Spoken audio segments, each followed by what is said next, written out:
Boa tarde à nossa audiência, boa tarde aos caros teleouvintes, que a esta altura são obviamente ligados à Rádio Moinzemuinga. Estamos a transmitir da samba para o resto do mundo. Este é o podcast que normalmente lhe dá a ouvir conteúdos científicos, conteúdos acadêmicos que de alguma forma poderiam agregar valor ao seu QI. Sejam bem-vindos ao podcast que por agora nós estamos a enveredar pela criatividade, pela alegria da nossa audiência. Este é o podcast do Debate Aguardado e hoje não estou sozinho. Do outro lado estão Guti António, Jaquilson e também Edmar, no caso, Kanda, não é? O homem dos olhos rasgados. Meu nome é José António, tal como já disse, os meus convidados estão aqui presentes e hoje vamos falar à volta, no entanto, da influência do cristianismo em África. Vamos falar da alienação cultural. Vamos precisamente olhar para um conjunto de fatores que até então destruíram aquilo que nós definimos como base identitária do povo africano. E para a devida abordagem estão aqui presentes os meus convidados, Josarias Frazak e também o Gideão Ngueta. Boa tarde, sejam bem-vindos à Rádio Moinzemuinga. Olá, boa tarde a todos. Saudações ao vasto auditório. Vou pedir a Ngueta, se faz favor, para encostar um bocadinho o microfone para a devida percepção da nossa audiência. Pode voltar a saudar. Boa tarde a todos. O som tá bom, né? Aqui tudo fica bom, não tem como, uma equipa jovem, eficiente e dinâmica. Muito bem, assim estão apresentados os meus convidados, Josarias Frazak e também Gideão Ngueta. Os dois vamos aqui ajudar a nossa audiência a perceber a temática que trazemos para a presente edição. Muito bem, primeiro nós gostávamos de entender o que é de concreto a alienação cultural.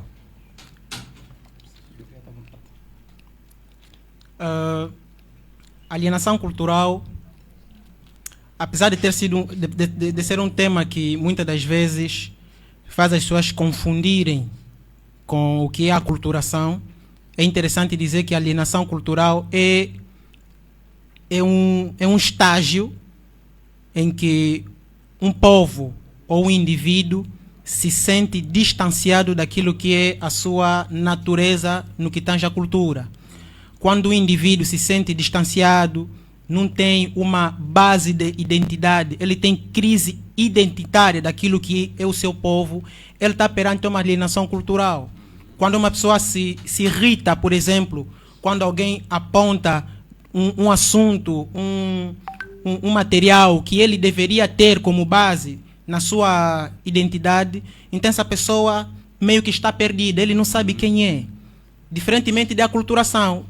Portanto, se for para resumirmos, a aculturação, em alguns casos, é positivo.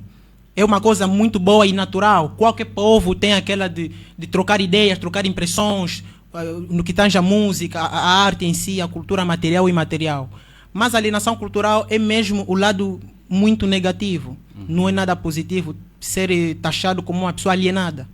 Ok, e também para crescer para já, quando estamos a falar de alienação, entendemos que é similar àquelas palavras polissêmicas, tem vários significados. E tal como o meu companheiro que acabou já de apresentar o conceito, para além da alienação significar loucura, alienação consiste em o indivíduo que apresenta uma determinada propriedade começar a apresentar-se ou comportar-se de uma maneira totalmente diferente. Ou seja, é uma pessoa que é uma pessoa, não é? Passa o pleonasmo se houver, é uma pessoa que é pessoa, mas se comporta como outra coisa. Trazendo a alienação no conceito de religião, alienação no conceito da cultura, uma alienação cultural, é um indivíduo que pertence a uma determinada cultura, mas ele se identifica com a outra. Mas isso não é exatamente um erro, ser de uma cultura e identificar-se com a outra. Isso é aculturação, e a aculturação é algo extremamente normal, como disse o companheiro. Mas a questão de alienação cultural consiste em eu se sinto como africano, eu sou africano, mas me sinto como europeu e como se não bastasse, eu detesto a minha própria cultura. Tá? Tudo que é meu é errado. Eu prefiro falar, eu prefiro me apresentar como de outra cultura e negligencio a minha própria cultura. Isto é alienação. E só para acrescentar, muitas das vezes pessoas alienadas em questão de cultura, ele, vou ser mais específico para falar de africano, né? Ele não gosta de ser angolano, não gosta de se identificar como africano, mas também ele não é europeu. Se ele na Europa vão lhe falar, você é um africano, talvez ele se sinta mal, eu quero ser europeu, mas como é que se identifica essa pessoa? Então é uma pessoa que está praticamente perdida, não está nem de um lado nem do outro, está alienada. Pois é. Ele quer tanto o que é do alheio, mas ele não tem o que é o próprio, o natural dele. Exato. Então, Tem indivíduos que é congolês, você lhe chama de congolês, ele fica chateado. Yeah. Ele fala, não, eu não sou congolês, mas ele é congolês. Mas é. Ele é bacongo, mas nega que é bacongo. Se você lhe vir a falar o lingala é vergonhoso, mas não é vergonhoso falar o inglês. Isso é alienação cultural.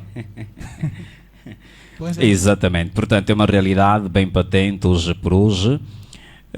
Olhando para isto, o que terá contribuído para esta inversão de valores, o que leva um indivíduo, por exemplo, angolano, não se revê com aquilo que é a sua cultura, procura, obviamente, identificar-se com a cultura de outrem, mas na cultura de outrem também não é aceite, não é?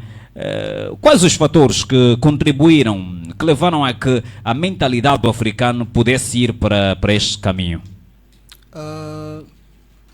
Houve sim muito contributo de questões externas que influenciaram para que o povo africano, não só angolano, no geral africano, tivesse muitos problemas em cair na alienação cultural.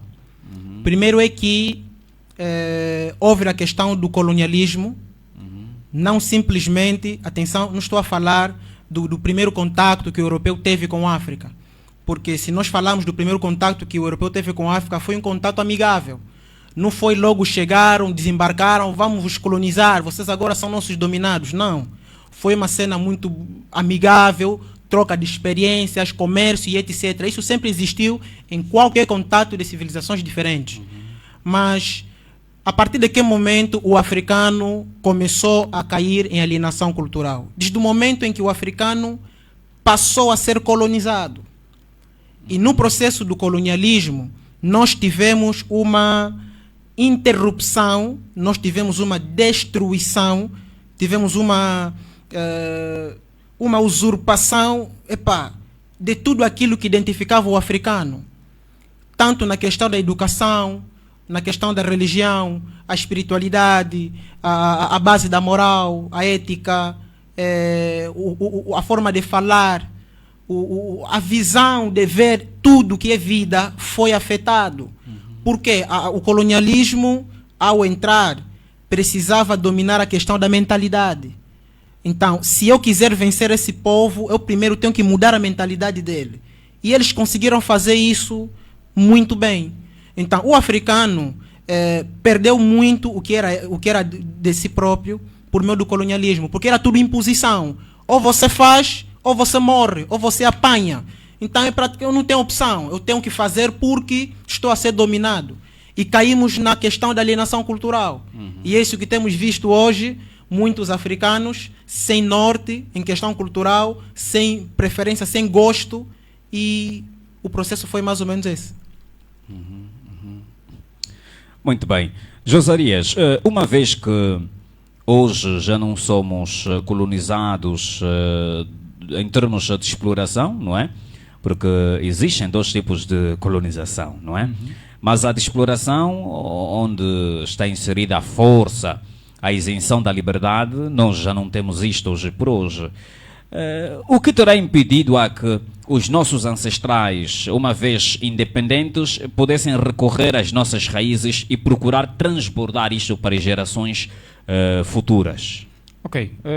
Primeiro, quando estamos a falar da questão da alienação, na verdade, nós sempre dissemos que o que aconteceu no passado deve só refletir o nosso futuro, tá? Porque nós não conseguimos ir para frente sem refletir o passado. Os condutores sabem que se não tiver retrovisor, sem saber o que vem para trás, ele não consegue andar para frente. Mas o passado não pode nos servir tipo de barreira para irmos para o futuro, porque muitas das vezes o nosso país é um país que tem muito desse problema, que culpa a não evolução por conta da colonização e essa coisa toda que aconteceu no passado. Então é reflexo, não pode ser alicerce. Então, hoje os nossos pais, na verdade, eles podem voltar muito bem a essa questão. Só que o projeto desse fanatismo, o projeto dessa alienação cultural, por que eu chamo do projeto? Porque isso foi bem arquitetado. Muitas das vezes o que faz com que muitas pessoas não voltem é exatamente por conta da supremacia. A supremacia branca se estabeleceu. E mesmo essa questão de tentar olhar para os africanos e olharmos que a cultura do outro é mais importante do que a nossa, é a questão da supremacia cultural, a supremacia racial. Porque durante muito tempo o africano foi ensinado que ele era de uma raça inferior. Até nós próprios, entre nós africanos, nós acreditamos nisso. Nós entendemos que, de certa forma, o branco é muito mais inteligente do que o negro. E, aliás, por que eu digo sempre que foi uma questão bem arquitetada? Os nossos manuais, por exemplo, eu vejo que essa questão de supremacia cultural, essa questão de supremacia racial, é uma coisa que está institucionalizada. Até nos nossos próprios livros, Você é um estudante que está, sei lá, em que classe, você está em Angola, mas o teu livro está a falar mais da Europa do que do teu próprio país. Nós falamos tão bem sobre a neve, mas nunca vimos neve. Eu só vejo gelo da Ártica, eu nunca vi neve. Mas existem pessoas que conseguem destacar isso. Então isso está institucionalizado. O que faz com que muitas das pessoas não voltem, na verdade, eles acreditarem nisso.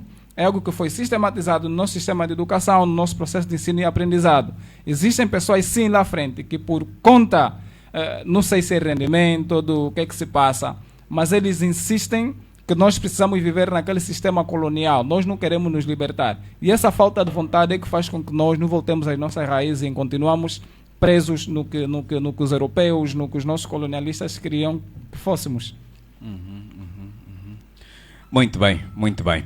Então, na vossa visão, falando naquilo que tem que ver com a origem, a essência cabal do africano, quem foi o africano ontem e quem é hoje o africano? Essa é uma pergunta bem pertinente. Eu vou ter de ser sincero, porque se nós analisarmos quem foi o africano, nós teremos de ver em que etapa, em que época nós vamos classificar quem foi o africano. Porque a história da África, eu arrisco dizer que é uma das histórias que muitas das vezes é mal contada.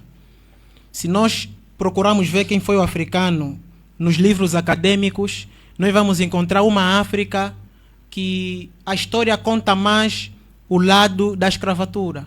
Mas nós tivemos uma África muito antes, uma civilização ou um continente com muitas civilizações bem organizadas, né? Era um povo culto, diferentemente daquilo que se passa nos filmes, na mídia, diferentemente do que se passa nos nossos livros acadêmicos, não só de Angola, mas como de fora. O africano é passado como alguém sem educação, o que não é verdade. O africano foi um povo educado. Porque como é que nós, por exemplo, no Reino do Congo, né, nós tínhamos um sistema monetário fixo, tínhamos um Jimbo, tínhamos o Libongo. É claro que tinha ali um sistema econômico bem arquitetado. Tinha que ter pessoas que estudaram, tem que ter pessoas formadas, né, para conseguir sustentar esse sistema complexo. Então o africano não era iletrado, era um povo culto, era um povo acolhedor, com uma cultura com base bem definida, civilização como tal. A África tinha civilizações muito bem formadas, bem estruturadas, mas infelizmente, quando se fala da história, daquilo que nós éramos, muitas das vezes se toca mais no aspecto escravatura. E a nossa história não é só lágrimas, a nossa história não é só escravatura. Sim, quando eu pergunto sobre quem era o africano, refiro-me ao caráter, ao perfil do africano. Por exemplo, nós sabemos que a Europa é o que é hoje. A Europa é um projeto, a América é um projeto, a África é um projeto que, infelizmente, por exemplo, Kwame Nkrumah, um dos panafricanistas que também muito lutou, não é? A pergunta é, qual é o projeto da África? O que é a África? Portanto, o que torna a África diferente dos outros continentes? Não me refiro em aspectos econômicos, falo em termos de cultura, de origem, raiz. Quando falamos de África, estamos a falar de quê, de concreto? É aquilo que eu disse, definir a África é um pouquinho complexo, porque nós temos um continente com mais de 50 países e multicultural e com costumes, tradições muito diferentes, com políticas também de liderança muito diferentes. Temos uma África que, se nós quisermos explicar assim de forma mais simples, é quase impossível. Porque estamos a falar de um continente. Por exemplo, se nós olharmos para as questões reais, para tentarmos perceber quem é de concreto o africano, o que difere o africano do europeu, fora o africano civilizado, grosso modo, apesar de ser um país, um continente multilingue, multicultural, mas nós conseguimos encontrar num ou noutro país aspectos comuns. Por exemplo, sabemos que o africano desde então foi muito dado à caça, à agricultura, à pastorícia, não é? Sabemos que o africano desde então foi muito apegado às crenças, aos nossos ancestrais, ao espiritismo. Essa é uma realidade geral da África toda, não é? Então, a minha pergunta é sobretudo neste sentido, não é? O africano é mesmo aquele que é dado à pastorícia, à criação de animais, à caça, ao espiritismo, ao tradicionalismo. É isto a tipificidade da nossa gastronomia, as nossas religiões, as nossas danças, enfim, a nossa forma de estar e de lidar, não é? É a visão de africano, é aquela visão?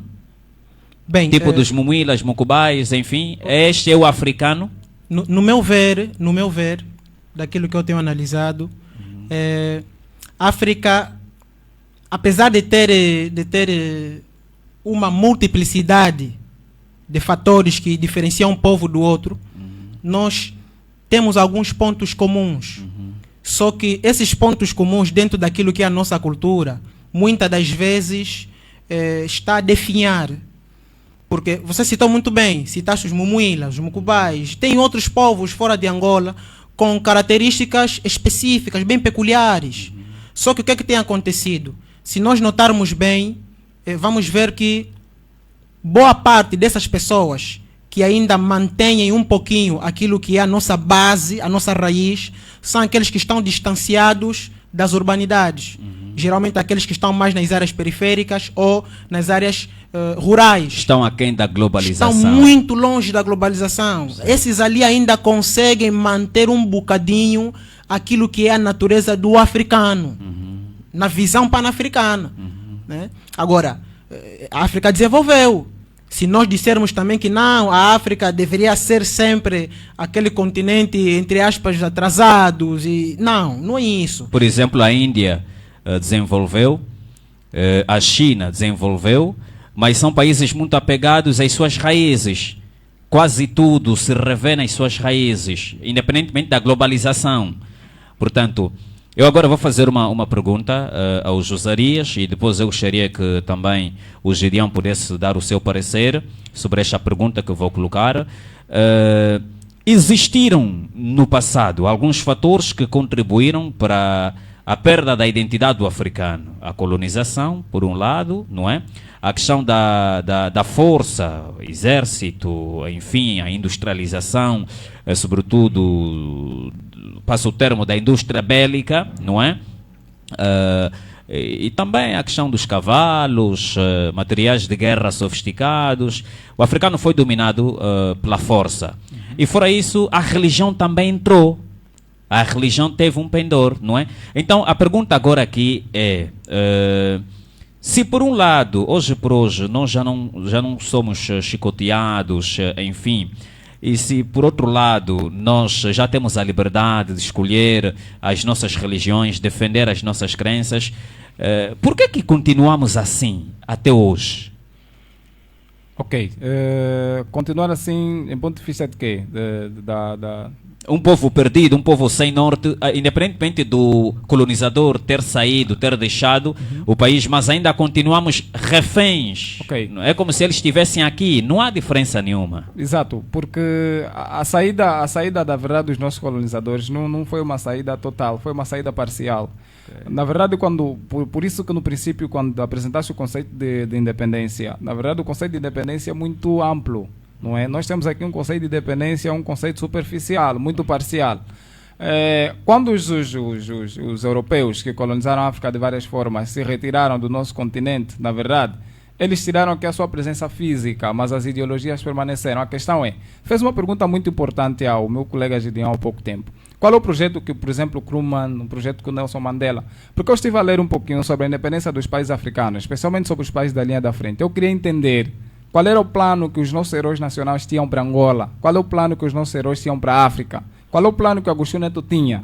Será que o plano que Angola hoje anda, do jeito que Angola é o plano dos nossos heróis, eles lutaram para quê? Essa é a questão. Não era só uma questão de independência, o calar das armas e tudo, mas eles tinham um projeto para o nosso país. Há um projeto dos nossos heróis para a África. Quando notamos esse projeto dos nossos pais para a África, não é o projeto que temos para hoje. O nosso continente, infelizmente, encontra-se do jeito que está, porque nós seguimos um plano que foi estabelecido, um plano colonial. Se nós analisarmos bem, a característica colonialista que existia, que regia o nosso país, enquanto, por exemplo, Angola, era uma província ultramarina de Portugal, é o mesmo plano que está a ser seguido hoje. Os nossos líderes que estão à frente dos nossos, que nos representam, na verdade, é uma continuidade do projeto que os europeus tinham para o nosso país. Quando nós olhamos a falta de evolução, essa questão de exploração toda, a questão de expropriação de terras e tudo mais, nós vimos que nada mudou, na verdade. É necessário que nós, primeiro precisamos refletir qual era o plano que os nossos pais tinham, qual era o projeto de África que os nossos pais tinham.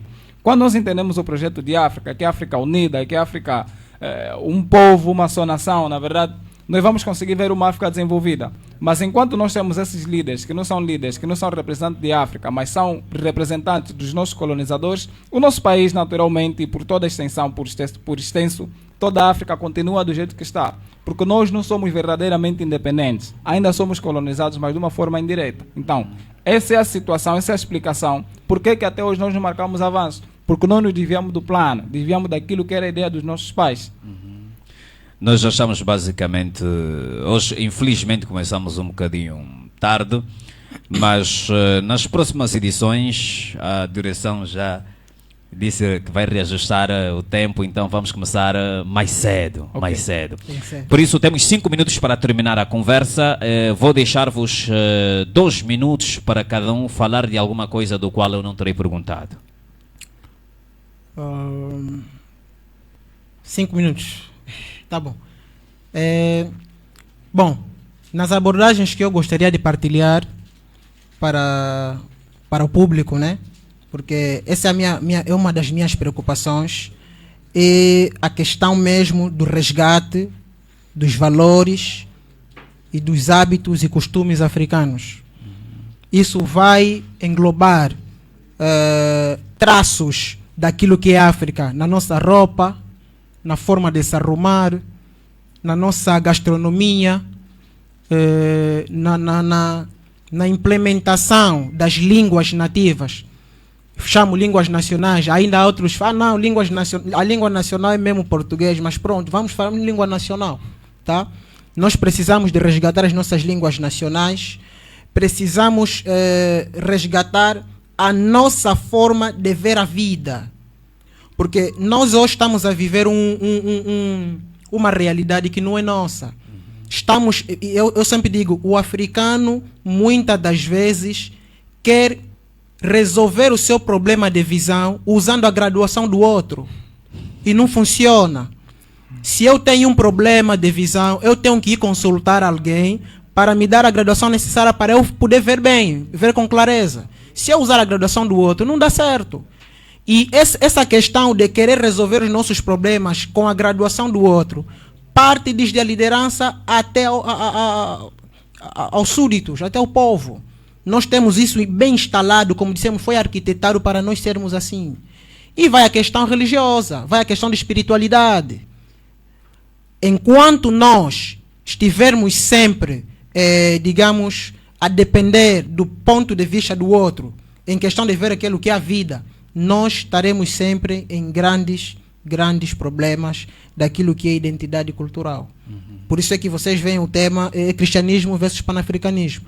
Eu até estava com um amigo, ele disse, olha, mas por que você não fala de cristianismo versus islamismo? Porque cristianismo é uma religião e panafricanismo não é uma religião. Por que uma coisa e outra em debate? Sim, é preciso isso, porque o panafricanismo apesar de ser considerada uma corrente filosófica, não é religião, mas ela visa resgatar aquilo que o africano perdeu, trazer unidade do povo, que nós já não temos, né? Então, o panafricanismo quer resgatar aquilo que já perdemos e combatendo aquilo que trouxe a perda do que perdemos. Né? Então, eu não posso falar de panafricanismo sem tocar no cristianismo. É impossível. Porque é por meio disso, o cristianismo foi usado como uma arma, como uma ferramenta ou um meio para atingir os seus objetivos. Os missionários vinham e tinham um certo objetivo. Primeiro vamos mexer a mente do indivíduo africano, vamos mexer na sua cultura, na sua língua, na sua espiritualidade e religião. Aí nós vamos conseguir dominar. E conseguiram muito bem. E sobre essa questão, e porque estamos mesmo sem tempo, eu vou querer contar convosco. Temos o programa O Espiritualismo e o Mundo. Bosgut, chefe Edmar, me ajudem. O Mundo e o Misticismo é um podcast onde se fala muito bem a respeito. Então podem comparecer, obviamente. Vamos já conversar aqui depois. Frazak, vamos embora. Ok, bom, devia ter dito muita coisa, mas entendemos o tempo. Vamos remarcar essa conversa. Certo. Bom, os pontos aqui que eu gostaria de salientar. Primeiro é a questão da cultura. Muitas das vezes o cristianismo sim veio por vezes combater algumas culturas. Na verdade, o projeto do cristianismo que Cristo deixou não era para isso, para combater. Aliás, infelizmente, toda a religião, por vezes as pessoas, por causa da necessidade de pertença, eles fazem com que esse cristianismo se molde às culturas dele. Ou seja, nós não entendemos se temos um Deus que criou o ser humano e resolve os problemas dele, ou então temos um povo que criou um Deus para resolver os seus próprios problemas. Nós precisamos entender isso. Porque nós temos um Deus nos nossos dias, que eu sempre digo, parece um Deus congregacionalista. Deus da Testemunha de Jeová é diferente do Deus da minha igreja. Esse é o problema. Então é um Deus que nós inventamos e não do céu. Não pode ser assim. Agora, o cristianismo admite culturas, tá? Deus não cria culturas. Deus criou o ser humano, não fez culturas. A cultura é o quê? É a forma como o indivíduo encara o mundo. Por meio da forma como eu encaro o mundo, eu crio padrões, crio danças e crio isso tudo. Faz parte da cultura. E o cristianismo respeita isso. As nossas igrejas nos impõem que a partir do momento em que você aceita o cristianismo, tens que abandonar a tua cultura. Não. Isso é alienação. Então nós precisamos entender, respeitar as nossas culturas, as nossas línguas e tudo mais, e tirar aquele projeto de que as culturas africanas são endemoniadas, são sei lá o que seja. Na verdade isso aqui é um projeto europeu para tentar nos combater. E o cristianismo pode ser usado sim para combater as culturas, sim, pode ser usado sim, mas esse não era o projeto de Jesus. Então precisamos entender isso também. Obviamente. Posso fazer um crescimento? Não, vamos aos abraços. Mais cedo, próximo domingo mais cedo, mas sábado, se houver disponibilidade, podem vir para participar do podcast que fala sobre espiritualidade. Aquele é um podcast mesmo pesado. Ontem inclusive estava aqui presente alguém que estuda judaísmo, trouxe aqui as coisas todas, fala hebraico, enfim, trouxe os meios todos aqui. Então aquele é um programa muito bom onde se pode falar de forma cabal sobre espiritualidade e os seus contornos. Mas antes vamos aos abraços. Podem também partilhar as vossas redes sociais e os números. Começar com o José. Bom, Josarias Frazak para Facebook, WhatsApp. Gostaria de saudar a todos os amigos que me acompanham a partir de Angola e dos outros lados da diáspora. Queria mandar abraço para todos. Eu não vou conseguir fazer abraço de um para um, senão a ficha técnica seria longa. Certo. Convido só as pessoas a acompanharem as minhas páginas, deixarem sempre o seu like, publicarem, partilharem os vídeos. Gostaria de agradecer também ao professor Gideão e mais uma vez agradecer pela oportunidade da Rádio Moinza Moinga. Certo. Por essa sessão também. Certo. Bom, eu gostaria de agradecer a todos os amigos, companheiros que eu tenho com visão panafricana que deram garra, deram forças para eu estar aqui. Os meus abraços são extensivos. Se eu começar a citar os nomes, vamos delongar muito mais. Para quem quiser acompanhar, sou no Facebook, Gideão Atalay Angueta, é o nome. E esperamos que na próxima vez tenhamos mais tempo, né? Para demarcar mais pontos. Não sei se o tema misticismo vai permitir três elementos, né? Nossa, difícil, né? Não, vamos aí dar um jeitinho. Muito bem, o meu muito obrigado. Quais os nomes dos dois? Eu só conheço vocês os dois ainda não... Podem se apresentar. São os meus companheiros, vieram acompanhar. Sim, os nomes, mandar um abraço. Eles podem mandar um abraço. Não, podes falar, exatamente. Eu falo por eles? Sim, os nomes. Bom, eu estou aqui acompanhado com o Híbrido, né, que é o meu companheiro, e o Lopes Quituculo também está aqui comigo. Vieram dar uma garra, uma energia positiva, uma aura boa. Ok. Então não estou aqui sozinho, estou acompanhado. Muito bem. Estes são os meus convidados. Foram por agora os meus convidados. Vão estar, porque esse tema não se esgota, obviamente, por aqui. Vamos remarcar para o próximo domingo, mas sábado podem vir para participar do podcast que fala sobre espiritualidade. Meu nome é José Antônio Guti Antônio, na técnica, coadjuvado, obviamente, pelo Edmar Kanda e também Jaquelson. Um forte abraço e o nosso muito obrigado ao nosso parceiro